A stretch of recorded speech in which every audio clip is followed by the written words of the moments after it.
GSD Productions. Get done.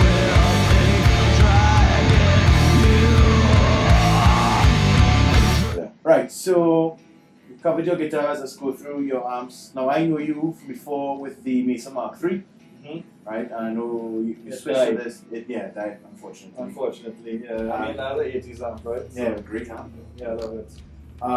So you moved the crank. What made you go with the crank versus something else? A couple of things. It was affordable. Right. It was all tube. It was hand wired.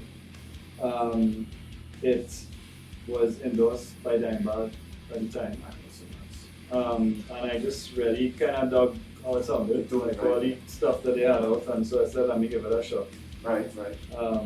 It was actually during the time when I was playing in the band with you, yeah, where I really needed to get something that they were actually kind of pioneers in the micro head, actually. Smaller, well, it was orange, yeah. Orange. But they came in pretty Yeah. right after, and A 51 head that size is yeah. pretty. Yeah, you know, so it was loud, it sounded real good, it had real gain, it had 2 channels, it was simple, Right. and so, yeah, it was cool.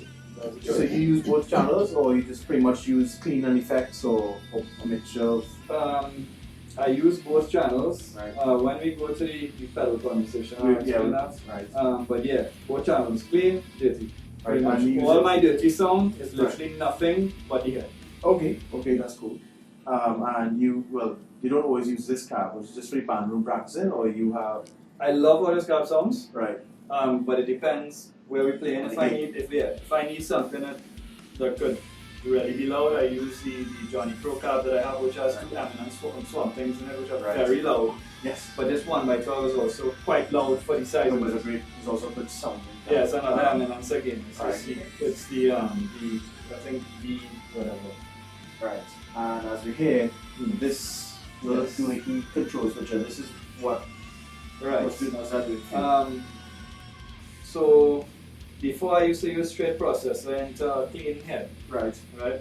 and but I love the dirty channel on this amp so much. I had to figure out how could I get the best of both worlds. I want the effects from an effects processor, Right. but I want the Distortion. dirty from this, Right. yeah. And so these guys would make something that can translate Midi Right. into normal latching, which Right. is like, you know, you have your normal foot switches, you put Right. and you go click, click, click, click. So basically, this is taking a MIDI signal and just changing a channel for you. Correct. Awesome. Nice. Right, and it also sends an output signal to an overdrive pedal, which I sing in front of you. Go ahead and start it from the top. Left polytune is very accurate. So that's literally a tuner. The Sentry is a tri-band gate, which is Right. really cool because it means that if it detects noise in the low register, that's the only thing it's going to filter out. So it's not going to filter out Your highs and your mids, Nice. right? So if it detects any highs, it will clamp down on that. Nice. It pretty much, I personally find it great for like heavy stuff, right? Right. The Nova Drive is a overdrive distortion pedal, Right. but it's MIDI controllable, which I find is really cool. Unfortunately, it's not So- made anymore. We also have the the Nova system. Nova system and then this expression pedal. Yeah, Right.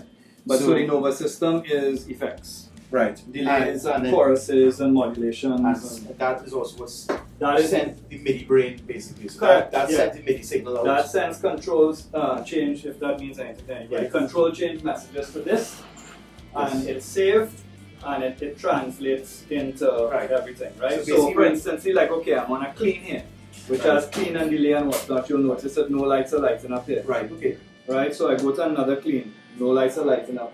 It's on 2 lights here, which means it's on a clean channel on the Right. amp. I go to a dirty, you'll notice that light comes Right, on. so So that's like overdrive. overdrive, which is literally coming into the, and you notice 1 light here, which means I'm on a dirty. Right. So you go from this being a clean tone with a delay and mod, Yeah, correct. and you can just hit that and get basically a boosted dirty channel. Correct. That sounds like. And so what I do is I actually use old school Metallica type thing, Right. which is you back off on the gain and you use a little bit of the zing the preamp. Right. Now there's no gain on that, that's Right. just the volume. Volume. Right. Yeah. Okay. And so you zing the front of the amp and it squeezes everything and you get this real brutal kind of Okay. sound. And your expression is a volume or expression pedal? You can configure it either or. Right now I have it as global volume. You have it configured as an expression pedal into the system, but you're basically using it to control your volume. Right.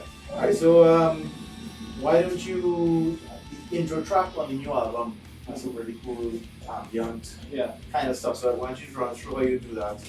So that is literally just, that is delay with chorus, so, which is reverb, chorus, delay, kind of thing. Other than that, any verses, I just use a straight clean with chorus, which is pretty. Right? And then the rest of the song is really just hardcore distortions. And well, dirty is dirty, that's nothing on. Okay. So that's been pretty much a boosted dirty channel. Is that your primary distortion tool? Or like pretty much once you distort it, this is what you're running? Well, I use the overdrive in like one or two parts, also it's the overdrive going into the clean channel, which is like in a ladder, which is here, which is literally just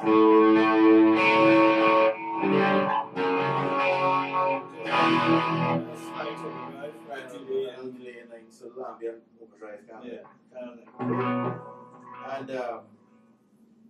And if it's possible, if you want to put the 7th string on. So so like this is we stuff we played earlier, insert. So like changes chants. and dopamine and all that fun stuff. Right, so like changes would be the lead is really literally just The clean intro. and Delay. dirty with delay and reverb.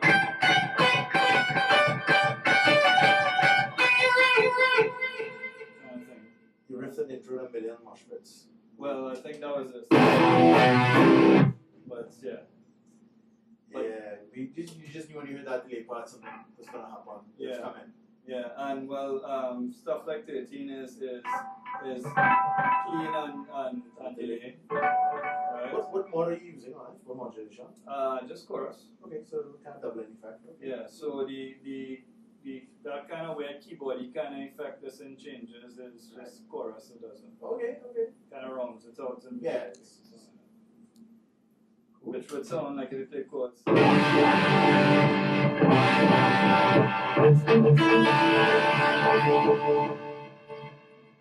Almost classic rocky sound. Yeah, that's cool. I suppose if we turned off the stuff. Yeah. Cool. Other than that, I mean, the woman would be.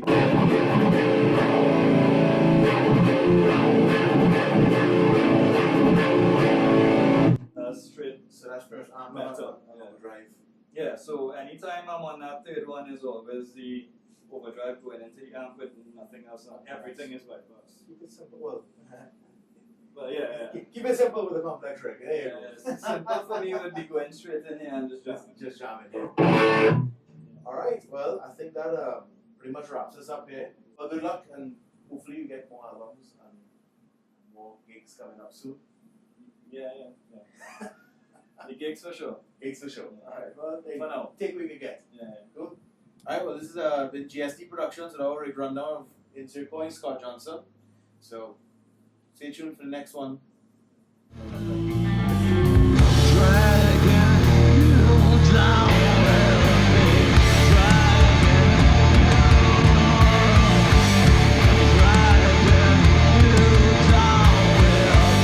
GSD Productions.